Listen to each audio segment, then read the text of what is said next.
Hello and welcome everyone. This is Rakesh Kumar back again with the wonderful lecture and new series for you all dear friends. तो आज यहाँ पे हम एक नई series को शुरू करने वाले हैं. जी हाँ, आज से हम फेमस जो पर्सनैलिटीज़ है हमारे Jammu and Kashmir union territory के अंदर, तो उनकी बात हम करने वाले हैं. डियर लर्नर, मैं आपको एक और बात बता दूं कि हम सभी यहाँ पे एक लर्निंग पर्सपेक्टिव से इस चैनल से हमें रोज इवनिंग 7:30 पे कुछ ना कुछ नया सीखने को मिलता है. उसके साथ साथ ही अब दूसरी भी फैकल्टीज इस चैनल को ज्वाइन कर रही हैं. डेफिनेटली आप सभी के लिए एक अच्छा लर्निंग प्लेटफॉर्म बनने वाला है जिसके अंदर आपको फ्री एजुकेशन यानी फ्री लर्निंग मिलने वाली है. इसीलिए ये आपकी ड्यूटी बनती है कि आप इस चैनल का एक बैकबोन बने और इसकी जो अवेयरनेस है दूसरों तक भी पहुंचाएं ताकि वो भी एक अच्छे तरीके से अपनी प्रिपरेशन को अंजाम दे पाएं, अपनी प्रिपरेशन कर पाएं.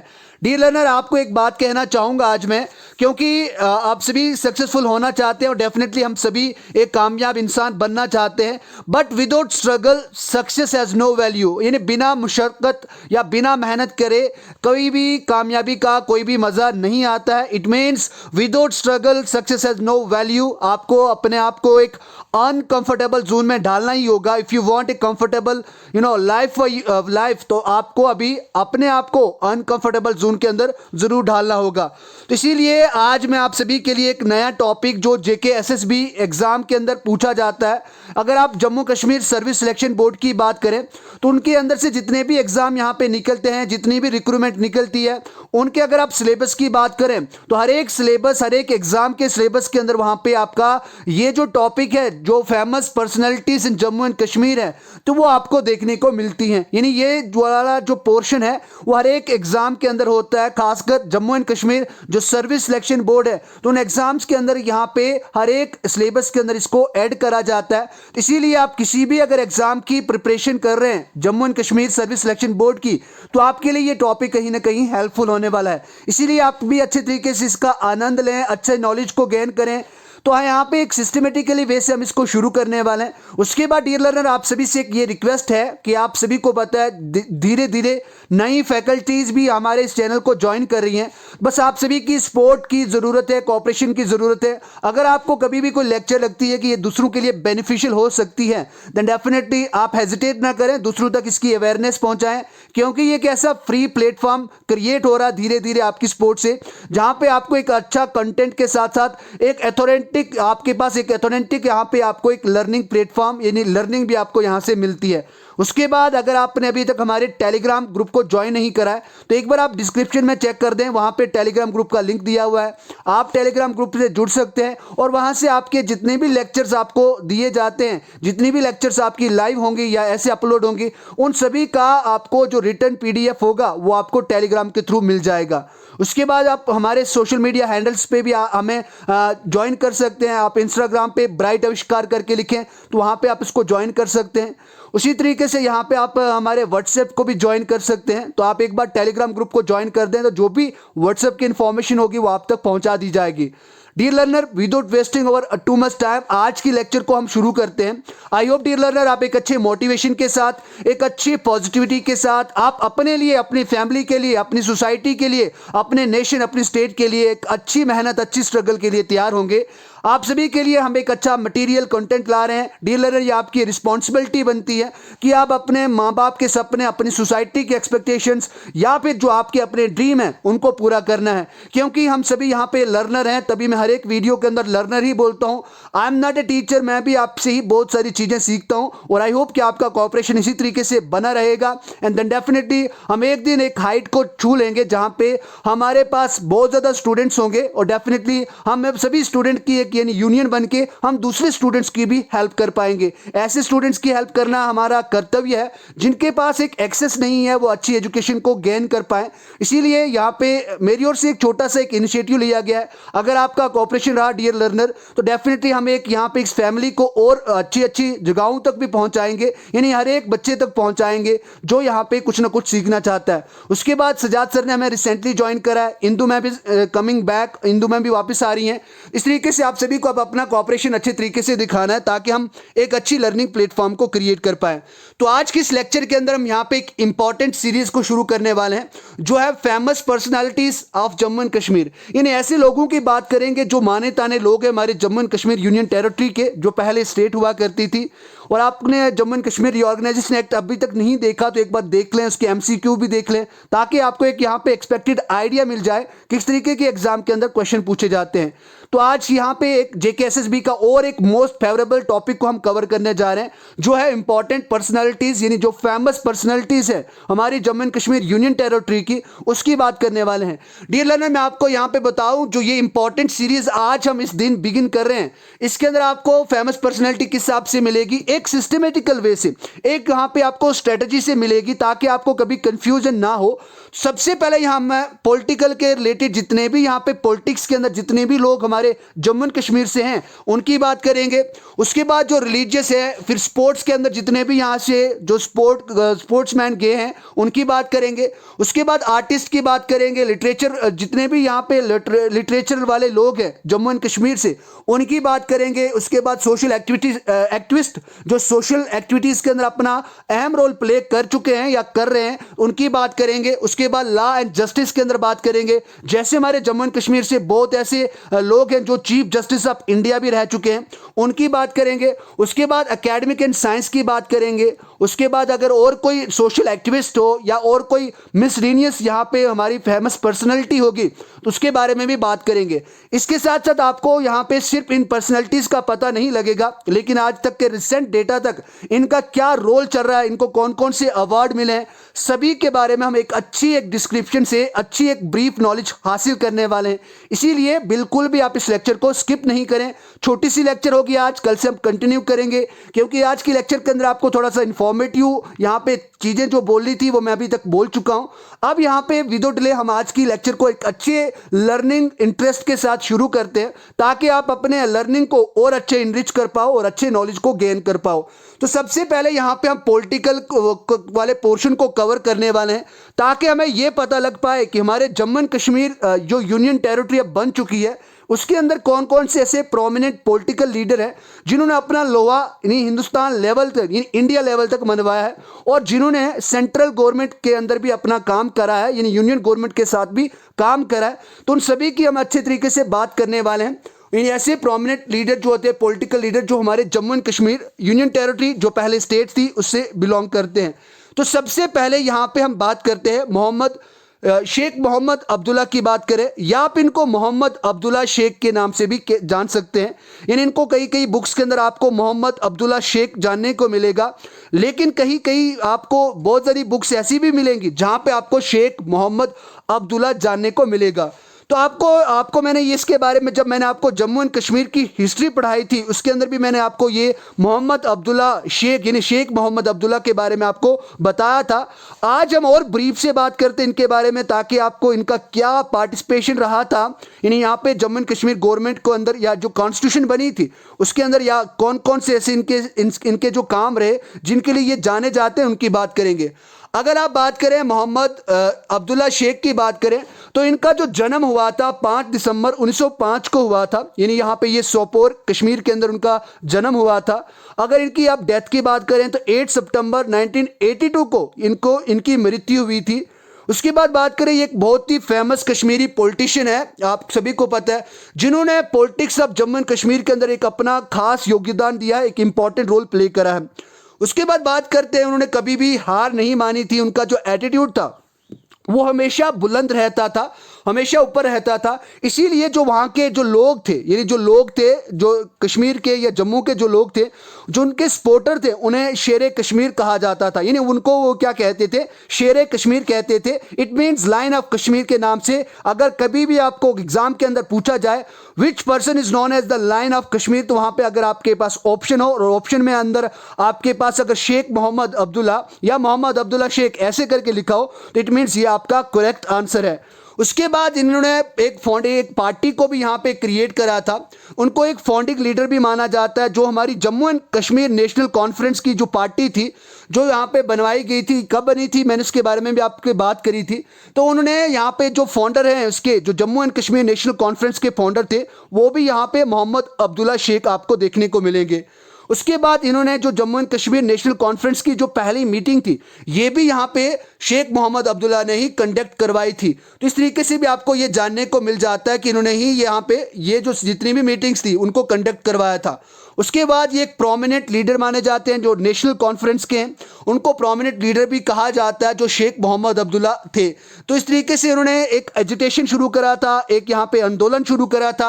अब किसके खिलाफ? जो महाराजा हरि सिंह के थे, तो उनके खिलाफ उन्होंने एक एजिटेशन यानी एक विद्रोह, एक आंदोलन शुरू करा था, ताकि वो कश्मीर के अंदर एक सेल्फ रूल को प्रोक्लेम कर पाए, एक सेल्फ रूल को घोषित कर पाए श्रीनगर के अंदर। इसीलिए वो किसके खिलाफ थे? जो महाराजा हरि सिंह थे उस टाइम जम्मू कश्मीर के राजा, तो उनके वो टोटली क्या थे? अगेंस्ट थे। तो इस तरीके से यहाँ पे आपको शेख मोहम्मद अब्दुल्ला के बारे में अच्छी इंफॉर्मेशन मिलती है। उसके बाद अगर बात करें, जो शेख मोहम्मद अब्दुल्ला थे वो पहले इलेक्टेड प्राइम मिनिस्टर थे हमारे जम्मू एंड कश्मीर स्टेट के। आपको पता है कि हमारी जम्मू एंड कश्मीर स्टेट पहले एक कंट्री की तरीके से मानी जाती थी। उसके बाद यहाँ के 5 पीएम भी रह चुके हैं। मैंने आपको पहले हिस्ट्री के अंदर भी थोड़ा सा इसके बारे में बताया है। मैं अलग से एक वीडियो के अंदर, एक लेक्चर के अंदर आपको जितने भी जम्मू एंड कश्मीर के प्राइम मिनिस्टर रह चुके हैं, जिनको सदर रियासत यानी प्रेसिडेंट के बाद जो प्राइम मिनिस्टर आते हैं, उनकी बात करेंगे उसके अंदर, और इनके इंपॉर्टेंट फैक्ट्स की बात करेंगे, कौन कौन से ऐसे लोग थे जो प्राइम मिनिस्टर रह चुके हैं उनकी बात करेंगे। तो इनमें से ये फर्स्ट इलेक्टेड प्राइम मिनिस्टर भी माने जाते हैं हमारे जम्मू एंड कश्मीर स्टेट के। तो ये सबसे इंपॉर्टेंट एक पॉइंट है, who was the first elected prime minister of Jammu and Kashmir. तब आप यहाँ पे शेख मोहम्मद अब्दुल्ला जी का नाम ले सकते हैं। उसके बाद बात करें, इन्होंने 3 बार यहाँ पे जो स्टेट गवर्नमेंट है उनकी हेड मीन्स वो उनके हेड रहे, जिसको आप सदर रियासत कहते हैं। इट मीन्स वहाँ पे अच्छे तरीके से उन्होंने एक अच्छा कंट्रोल भी रखा है और प्राइम मिनिस्टर के तरीके से उन्होंने 3 बार यहाँ पे काम करा। He was the prime minister of the state after its accession to India in 1947। यानी जैसे यहाँ पे जो जम्मू एंड कश्मीर था वो यहाँ पे इंडिया के साथ मिला था, यानी इसका राज्य अभिषेक हुआ था इंडिया के साथ, इसकी जो यहाँ पे यानी एक कमीशन हुआ था, यानी मिल गए थे। तो उसके बाद भी यहाँ पे जो 1947 के टाइम पे ये यहाँ पे जम्मू एंड कश्मीर के क्या थे? प्रेसिडेंट थे। उसके बाद उन्होंने दिन रात अच्छा ही काम करा, बिना थके हुए अपने लोगों के लिए, जो जम्मू एंड कश्मीर के लोग थे उनके लिए काम करा, और खासकर जो कश्मीर के लोग थे उनके लिए उन्होंने अच्छा ही काम करा। और उनके जितने भी राइट्स थे, जैसे राइट्स जो लोगों के थे, या उनके एजुकेशनल राइट थे, या फिर हेल्थ के रिलेटेड जितने भी उनके हक थे, उनको दोबारा से उन्होंने क्या करा? रिगेन करना शुरू करा और उनके लिए काम करना शुरू करा। उसके बाद जो उन्होंने ट्रेड और कॉमर्स के अंदर भी अपना अच्छा इंटरेस्ट दिखाया, और तभी जाके यहाँ पे जो जम्मू एंड कश्मीर का जो ट्रेड और कॉमर्स डिपार्टमेंट था उसको भी एक अपलिफ्टमेंट मिली थी। उसके बाद बात करें, इन्होंने यहाँ पे एक लैंड रिफॉर्म शुरू करा था, जो एक बहुत ही फेमस लैंड रिफॉर्म के नाम से जाना जाता है, जिसका नाम था लैंड टू टिलर। यहाँ पे एक हिस्ट्री ऑफ इंडिया के अंदर भी आपको इसके बारे में जानने को मिलेगा। तो ये यहाँ पे किसने निकाला था, शुरू करा था? जो शेख मोहम्मद अब्दुल्ला थे उन्होंने यहाँ पे शुरू करा था। उसके बाद इनकी एक बायोग्राफी भी है जिस बुक के अंदर इनके बारे में लिखा गया है। लेकिन इसके जो बुक है ये पब्लिश कब हुई थी? जब इनकी मृत्यु हो गई थी इन 8 सितंबर 1982 के बाद इनकी जो ये बुक थी ये लिखी गई थी, यानी ये पब्लिश करवाई गई थी, जिसका नाम आतिश चिनार था। ये यहाँ पे किसने लिखी थी? जो एक कश्मीरी ऑथर थे, एम वाई ट्योंग करके, यानी ट्योंग करके एक ऑथर थे, जिन्होंने यहाँ पे शेख मोहम्मद अब्दुल्ला की मौत के बाद, मृत्यु के बाद उनकी बायोग्राफी को यहाँ पे क्या करा था? एक पब्लिश करा था। तो इस तरीके से यहाँ पे हमें एक फेमस पर्सनैलिटी का पता चलता है, जिनका नाम मोहम्मद अब्दुल्ला शेख या शेख मोहम्मद अब्दुल्ला था। तो इसीलिए इसके अंदर भी आपको बहुत ज़्यादा इंपॉर्टेंट पॉइंट्स यहाँ पे पता चलते हैं। उसके बाद यहाँ पे बात करते हैं, एक अच्छे दूसरे लीडर की बात करें जिनको पॉलिटिशियन, अच्छा पॉलिटिशियन भी माना जाता है। उनका नाम है बख्शी गुलाम मोहम्मद। जी हाँ डियर लर्नर, यहाँ पे अब सेकंड यहाँ पे इंपॉर्टेंट पर्सनालिटी की बात करें, और यहाँ पे आजकल पॉलिटिकल में आज हम यहाँ पे पॉलिटिशियन की बात करें, तो सेकंड जो प्रोमिनेंट पॉलिटिशियन हमारे Jammu and Kashmir union territory से अगर हैं कोई थे, तो ये यहाँ पे बख्शी गुलाम मोहम्मद थे। अब यहाँ पे बख्शी गुलाम मोहम्मद का जो जन्म हुआ था 1907 के अंदर हुआ था, और इनकी जो मृत्यु हुई थी 9 जुलाई 1972 को हुई थी। और ये कि अच्छे मान्यता रहे जम्मू एंड कश्मीर के पॉलिटिशियन तो थे ही थे, लेकिन एक इंडिया के अंदर भी इनका इंडियन पॉलिटिशियन, इंडियन पॉलिटिक्स के अंदर ये अच्छे मान्यता ने यहाँ के पॉलिटिशियन भी थे। जिन्होंने यहाँ पे जम्मू एंड कश्मीर के अंदर यहाँ पे पीएम बने और उन्होंने एक अच्छा एक पीएम का योगदान, एक किरदार निभाया था। अगर आप बात करें कि कब से कब तक ये पीएम रहे जम्मू एंड कश्मीर, जो यूनियन टेरिटरी अब है, जो पहले स्टेट थी, तो 1953 से लेके 1964 तक इन्होंने एज ए चीफ यानी prime minister of Jammu and Kashmir यहाँ पे वो इलेक्टेड थे। अगर बात करें इनको यहाँ पे फाउंडिंग यानी बहुत ही एक अच्छा यहाँ पे इंसान माना जाता है, जिनकी यहाँ पे जो मेंबर्स ऑफ नेशनल कॉन्फ्रेंस थे वो तो थे ही थे, लेकिन नेशनल कॉन्फ्रेंस जो यहाँ पे पार्टी एक बनी थी उसके अंदर भी इनका अच्छा एक योगदान माना जाता है।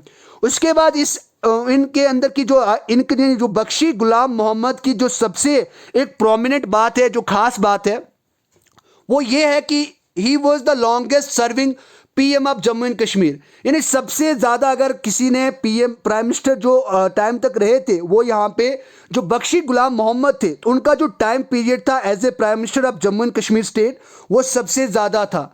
उसके बाद जो उनके रूल थे, जो उनके यहाँ पे जो एडमिनिस्ट्रेशन था उस टाइम के अंदर, जो जम्मू एंड कश्मीर का जो अपना एक संविधान था, एक जो कॉन्स्टिट्यूशन था, तो उसका भी यहाँ पे एक फॉर्मुलेशन हुआ, वो भी धीरे धीरे बनना शुरू हुआ, क्योंकि जो उनकी नीतियाँ थी, जो उनके एडमिनिस्ट्रेशन जो स्टेप्स थे वो बहुत ही ज़्यादा हेल्पफुल थे। और इसी तरीके से यहाँ पे उनका भी एक पार्टिसिपेशन यहाँ पे जो जम्मू एंड कश्मीर जो कॉन्स्टिट्यूशन थी उसके अंदर आपको देखने को मिलेगा।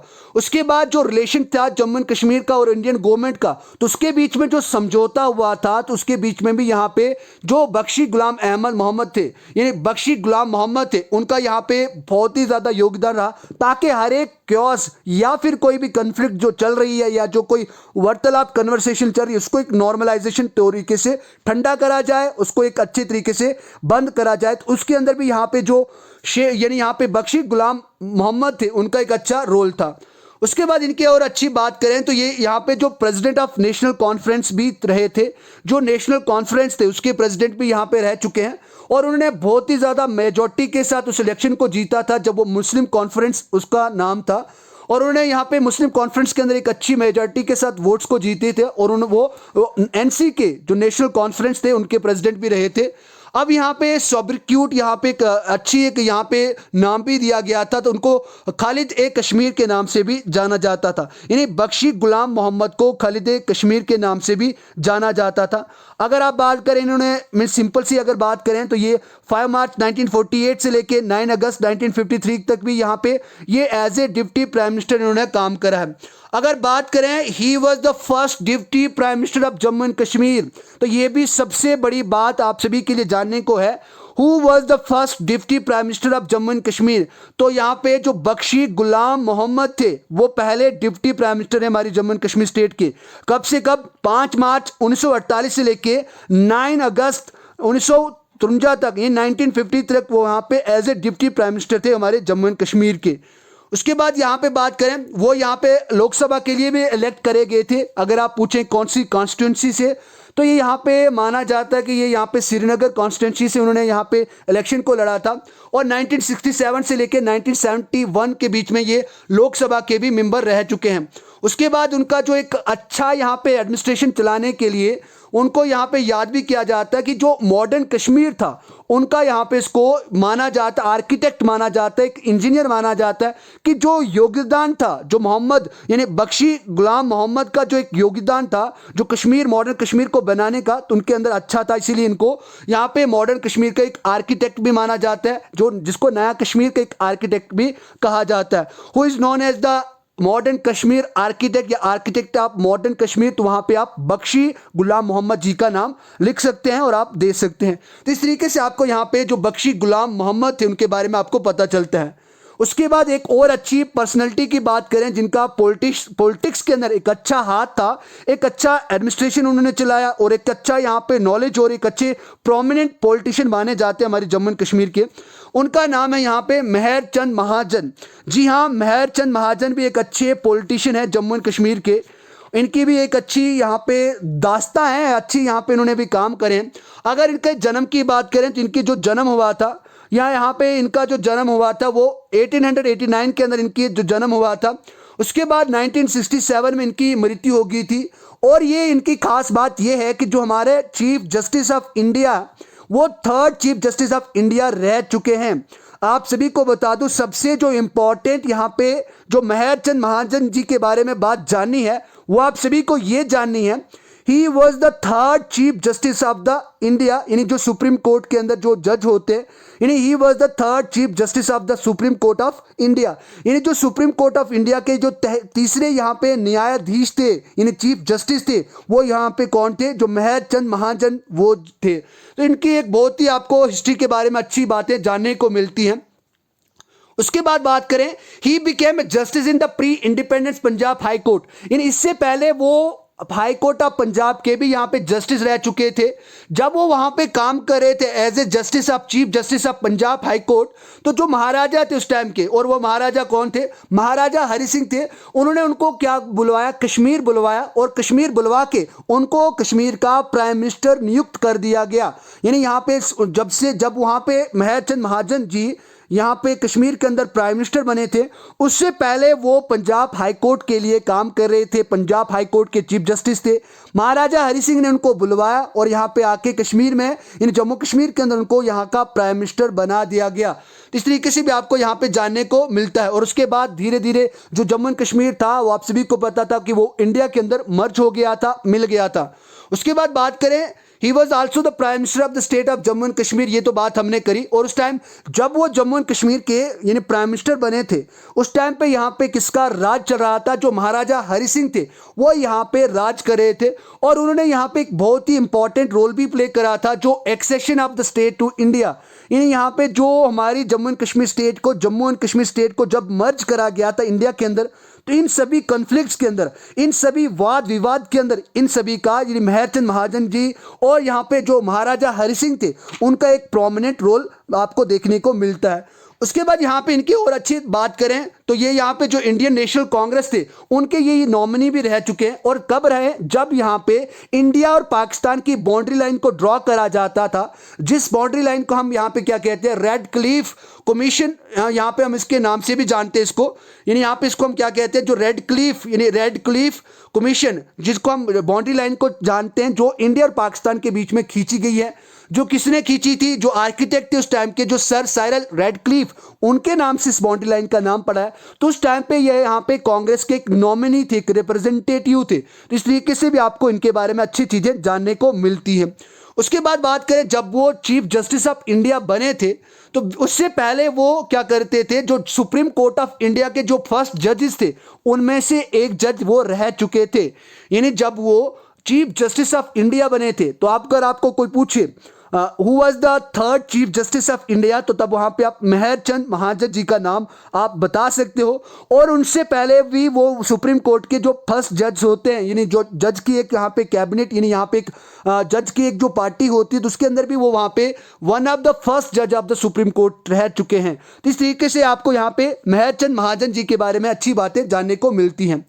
उसके बाद यहाँ पे बात करें, अब डॉक्टर करण सिंह की बात करें, तो डॉक्टर करण सिंह भी एक अच्छे जाने माने जाते हैं, क्योंकि ये यहाँ पे जो अगर बात करें, जो महाराजा उस टाइम के कौन थे, यानी किसके बेटे थे? तो ये यहाँ पे महाराजा हरि सिंह के बेटे थे। तो इनके बेटा होने के नाते पे भी ये खास एक अच्छे प्रोमिनेंट लीडर बन जाते हैं। लेकिन डॉक्टर करण सिंह की और भी इंपॉर्टेंट बातें हैं जिनको आप सभी को जानना है। तो यहाँ पे आपको मैं बता रहा हूँ कि जो महाराजा और डॉक्टर करण सिंह थे, महाराजे भी कहा जा सकता था, क्यों कहा जाता था? क्योंकि यहाँ पे महाराजा हरि सिंह, महाराजा करण सिंह, इस तरीके से डॉक्टर करण सिंह के नाम से भी जाना जाता उनको। यानी इनका जो जन्म हुआ था 9 मार्च 1931 को इनका जन्म हुआ है, और अभी भी स्टिल ये अभी जिंदा है, अलाइव है। ऐसा नहीं कि ये स्वर्ग सुधार गए हैं, यानी अभी भी वो अभी जिंदा है। उसके बाद बात करें, ये एक अच्छे इंडियन पॉलिटिशियन है और फिलैंथ्रोपिस्ट, यानी यहाँ पे एक परोपकारी है, जो मानव अधिकार के लिए, जो इंसानों के लिए एक अच्छा काम करते हैं। और ये एक पोइट भी हैं, एक कवि भी है। तो डॉक्टर करण सिंह के बारे में आपको ये 2-3 बातें अच्छी अच्छी जानने को मिल जाती हैं। उसके बाद बात करें, ये डोगरा डायनेस्टी के बिलोंग करने वाले हैं, यानी ये जो जम्मू के जो डोगरा डायनेस्टी है, यानी जो महाराजा हरि सिंह थे, जो डोगरा डायनेस्टी के एक अच्छे रूलर थे, तो उनके अंदर से यहाँ पे जो महाराजा हरि सिंह के ये बेटे माने जाते हैं। जो लास्ट महाराजा थे, जो प्रिंसली स्टेट थी हमारी जम्मू एंड कश्मीर, उसके लास्ट महाराजा कौन थे? तो महाराजा हरि सिंह थे। तो उनके जो बेटे थे वो यहाँ पे डॉक्टर करण सिंह हैं। इस तरीके से आपको जानने को मिलता है। लेकिन अगर आपको इनके बारे में एक बात बताऊं, जो डॉक्टर करण सिंह थे, उनका जो जन्म हुआ था वो कैनिस यानी फ्रांस के अंदर हुआ था। तो ये बात आपको जानने को मिल जाती है कि जो डॉक्टर करण सिंह थे, उनका जो जन्म हुआ था फ्रांस के अंदर एक कैनिस एक सिटी का नाम है, वहां पे इनका जन्म हुआ था। उसके बाद ये एक सीनियर मेंबर भी रह चुके हैं, इंडियन नेशनल कांग्रेस जो पार्टी है उसके ये सीनियर लीडर भी रह चुके हैं। और उसके बाद उन्होंने जम्मू एंड कश्मीर के लिए एक अच्छा काम भी करा है, क्योंकि यहाँ पे ये सदर रियासत जिसको प्रेसिडेंट कहा जाता है उस तरीके से भी यहाँ पे उन्होंने काम करा है। और बाद में जो सदर रियासत थी वो यहाँ पे governor of Jammu and Kashmir के अंदर कन्वर्ट करी गई थी, तो उसके तरीके से भी उन्होंने यहाँ पे अच्छा काम करा है। उसके बाद यहाँ पे जो इनका एकेडमिक की अगर बात करें तो ये इलेक्टेड यानी ये chancellor of Banaras Hindu university, यानी जो यहाँ पे बनारस के अंदर आपको एक हिंदू यूनिवर्सिटी आपको देखने को मिलेगी, तो उसके ये यहाँ पे चांसलर भी रह चुके हैं। और 2018 तक उन्होंने यहाँ पे काम भी करा है। और कितनी बार, 3 टर्म फॉर 3 टर्म्स, ये 3 बार वो वहाँ पे chancellor of Banaras Hindu university भी रह चुके हैं, तो ये भी उनकी एक अच्छी बात है। उसके बाद बात करें 1967 की बात करें, जब उन्होंने यहाँ पे जो governor of Jammu and Kashmir जो रह चुके थे वहाँ से रिजाइन करा, उन्होंने उसके बाद जो यूनियन कैबिनेट मिनिस्टर थी, यानी जो यूनियन कैबिनेट यानी जो सेंट्रल गवर्नमेंट थी उसके अंदर ज्वाइन करा, और वो वहाँ पे youngest ever member of the union cabinet बने। तो ये भी आपको एक बहुत ही इंपॉर्टेंट बात जानने को मिल जाती है कि जो महाराजा करण सिंह यानी डॉक्टर करण सिंह थे वो यंगेस्ट एवर यानी अभी तक उस टाइम के अभी तक के जो यंगेस्ट मेंबर थे यूनियन कैबिनेट के वो थे। और उन्होंने वहाँ पे कौन सी मिनिस्ट्री को संभाला था, जो टूरिज्म एंड सिविल एविटेशन था, यानी टूरिज्म एंड सिविल एविटेशन की जो मिनिस्ट्री थी यानी अभी भी है इंडिया के अंदर, तो उसको वहाँ पे डॉक्टर करण सिंह ने संभाला था। कब से कब, 1967 से लेके 1973 तक वो ministry of tourism and civil aviation के मिनिस्टर बने रहे। तो इस तरीके से भी आपको इनके बारे में जानने को इंपॉर्टेंट बातें मिलती हैं। उसके बाद उन्होंने इंडिया को अपने नेशन को रिप्रेजेंट भी करा था यूनेस्को में, यानी यहाँ पे यूनेस्को की अगर आप फुल फॉर्म की बात करें, United Nations Educational Scientific and Cultural Organisation के अंदर भी उन्होंने अपनी इंडिया को रिप्रेजेंट करा है, यानी जो एग्जीक्यूटिव बोर्ड था तो उसके वहाँ पे ये मेंबर बने थे। उसके बाद बात करें ये जो अभी अगर बात करें यूनेस्को की बात करें, जो इंटरनेशनल कमीशन है ऑन एजुकेशन, तो उसके भी अभी ये यहाँ पे एक मेंबर भी चुने गए हैं। तो इस तरीके से भी आपको यहाँ पे इनके बारे में जानने को मिलता है। उसके बाद अगर आप बात करें जो United Nations Educational Scientific and यहाँ पे कल्चरल ऑर्गेनाइजेशन की बात करें, जिसको आप यूनेस्को के नाम से जानते हैं, इसके अगर आप हेडक्वार्टर की बात करें तो इसका जो हेडक्वार्टर है वो पेरिस के अंदर आपको देखने को मिलेगा। यानी इसका जो आपको हेडक्वार्टर है इसको आप कहाँ पे आपको देखने को मिलेगा, तो यहाँ पे आपको पेरिस के अंदर देखने को मिलेगा। अगर आप इसके पेरेंट ऑर्गेनाइजेशन की बात करें, यानी जो पेरिस के अंदर जो यूनेस्को का हेडक्वार्टर है, इसके अगर आप पेरेंट ऑर्गेनाइजेशन की बात करें तो वो है United Nations economic and social council, इसका ये पेरेंट ऑर्गेनाइजेशन है। तो इस तरीके से भी आपको इसके बारे में जानने को मिलेगा। उसके बाद during the conclusion of cold war, आप सभी को पता है जो कोल्ड वार चल रही थी, जब उसका कंक्लूजन चल रहा था उस टाइम पे ये यहाँ पे जो डॉक्टर करण सिंह थे वो एक राजदूत थे कहाँ के, यूनाइटेड स्टेट ऑफ अमेरिका के। उस टाइम के ये एक एम्बेसडर भी रह चुके हैं। इस तरीके से भी आपको डॉक्टर करण सिंह के बारे में जानने को मिलता है। और अच्छी बात करें इनके बारे में, और अच्छी बात करें तो ये राज्यसभा के मेंबर भी रह चुके हैं, मेंबर ऑफ पार्लियामेंट भी नहीं जिनको कहा जाता है, वो भी ये डॉक्टर करण सिंह रह चुके हैं। उसके बाद 2005 के अंदर इनको अवार्ड भी दिया गया था, पद्म विभूषण के अवार्ड से इनको निवाजा गया, सम्मानित करा गया। और कब इनको जो पद्म विभूषण अवार्ड मिला है वो 2005 के अंदर इनको दिया गया है। उसके बाद बात करें, इन्होंने सदर रियासत जो मैंने अभी बताया प्रेसिडेंट ऑफ स्टेट भी काम करा था, यानी प्रेसिडेंट ऑफ स्टेट भी रहे हैं। और जिन्होंने 1952 से लेकर 1965 तक सदर रियासत, जो बाद में जाके गवर्नर ऑफ स्टेट के नाम से वो चेंज हो गई थी, वो कब हुई थी, जब 66th कॉन्स्टिट्यूशनल यानी यहाँ पे जब छठा यहाँ पे कॉन्स्टिट्यूशनल अमेंडमेंट आया था, उसके अंदर जो जम्मू एंड कश्मीर के जो सदर रियासत वाली जो गवर्नमेंट चलती थी उसको यहाँ पे गवर्नर ऑफ स्टेट के नाम से रखा गया था। तो कब हुआ था, ये 1965 के अंदर सदर रियासत को गवर्नर ऑफ स्टेट के अंदर चेंज करा गया था। तो ये भी आप सभी के लिए हिस्ट्री के पॉइंट ऑफ व्यू से भी एक अच्छी बात जानने को मिलती थी कि कब सदर रियासत को गवर्नर ऑफ स्टेट के अंदर कन्वर्ट करा गया है। तो 6th कॉन्स्टिट्यूशनल अमेंडमेंट था जो जम्मू एंड कश्मीर के लिए था 1965 के अंदर, इसको सदर रियासत को गवर्नर ऑफ स्टेट के अंदर चेंज करा गया है। उसके बाद यहाँ पे आज की लेक्चर के लास्ट पर्सनालिटी की बात करें तो यहाँ पे फारूक अब्दुल्ला की बात करें। फारूक अब्दुल्ला अभी तक अगर बात करें तो ये यहाँ पे 3 बार जम्मू एंड कश्मीर के चीफ मिनिस्टर भी रह चुके हैं और इनको 4th chief minister of Jammu and Kashmir state भी कहा जाता है। तो ये बात भी आपको जाननी जरूरी है।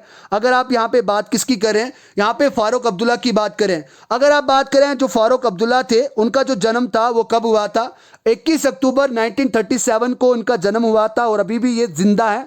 उसके बाद बात करें, एक अच्छे इंडियन पॉलिटिशियन भी हैं और जो Jammu and Kashmir national conference है उसके यहाँ पे चेयरमैन भी हैं। इस तरीके से आपको इनके बारे में जानने को मिलता है। उन्होंने बहुत बार as a chief minister of Jammu and Kashmir state बने रहे और बहुत बार अगर बात करें उन्हें जो चीफ मिनिस्टर का जो कैरियर था 1982 से शुरू करा था, वो भी मैं आपको बताऊंगा कब से कब उन्होंने शुरू करा, उसके बारे में बात करने वाले हैं। और उसके बाद उन्होंने यूनियन मिनिस्टर के अंदर यानी सेंटर के अंदर भी अपना काम करा है और वहां पे 2009 से लेकर 2014 तक जो मिनिस्ट्री ऑफ रिन्यूएबल एनर्जी के थे यानी minister for new and renewable energy के एज ए मिनिस्टर उन्होंने काम करा है। यानी कौन से मिनिस्टर थे, न्यू एंड रिन्यूएबल एनर्जी के वहां पे मिनिस्टर भी रह चुके हैं 2009 से लेकर 2014 तक यूनियन कैबिनेट के अंदर यानी एज ए यूनियन मिनिस्टर। उसके बाद बात करें ये किसके बेटे थे, जो फारूक अब्दुल्ला थे, तो he is the son of the first elected prime minister जिनके बारे में हमें अभी पढ़ा, जो शेख मोहम्मद अब्दुल्ला थे उनका यहाँ पे ये जो फारूक अब्दुल्ला थे उनके बेटे थे।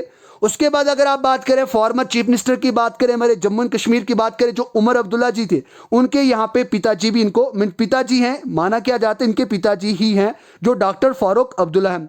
उसके बाद इनके और बात करें, अच्छे तरीके से बात करें, he is the 4th chief minister of Jammu and Kashmir. अगर आप जम्मू एंड कश्मीर स्टेट की बात करें तो ये चौथे prime minister, sorry prime minister नहीं, चीफ मिनिस्टर यहाँ पे रह चुके हैं, जिन्होंने यहाँ पे पहली बार कब ज्वाइन करा था, 8 सितंबर 1982 से लेके 2 जुलाई 1984 तक उन्होंने पहले एज ए चीफ मिनिस्टर की टर्म पे काम करा है। उसके बाद दोबारा ये फिर से इलेक्ट हुए थे 7 नवंबर 1986 को, दोबारा वो जम्मू एंड कश्मीर के चीफ मिनिस्टर बने और 19 जनवरी 1990 तक फिर से उन्होंने एज ए चीफ मिनिस्टर काम करा। थर्ड टाइम फिर से उनको चीफ मिनिस्टर यहाँ पे बनवाया गया 9 अक्टूबर 1996 को, वो एज ए चीफ मिनिस्टर वहाँ पे अपॉइंट हुए और 18 अक्टूबर 2002 तक उन्होंने क्या करा, यहाँ पे काम करा एज ए चीफ मिनिस्टर। तो 3 बार ये जम्मू एंड कश्मीर के यहाँ पे चीफ मिनिस्टर भी बने हैं।